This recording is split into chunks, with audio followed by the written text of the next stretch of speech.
stayed in Philadelphia for me like 2 years, closer to like 2 to 3 years, and that was the best experience I have ever had, just because I was 19 when I joined the company, and I was once again one of the youngest people in the company. But I think for me, the culture, it was a shock for me, just because I was so young and I was moving away from home and I didn't have any family, and now I'm working with complete strangers who I didn't know. And I think the great thing that I love about Miss Brown, JB, Aunt Joan, all the same person, is that she's very direct, and to me, I will say that I learned how to be a man there, just because I remember coming into rehearsal, and I will say that I once was the whiny dancer. I was like, oh, my back hurts, my knees hurt, this hurts and that hurts. And I remember her, she's just saying, you need to get yourself together. She's like, you know, how are you going to last if you keep falling apart?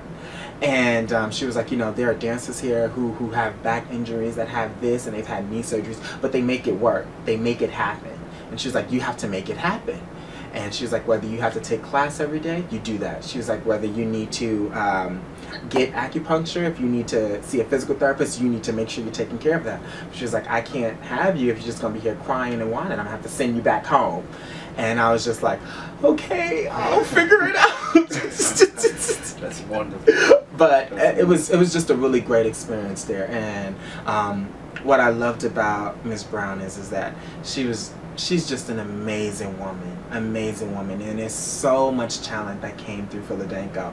To me, it was just an honor to be a part of the company. And one of the things I really appreciate about Philadelphia is the fact that it's a repertory company. Yes. And she finds the best choreographers to bring in for the dances.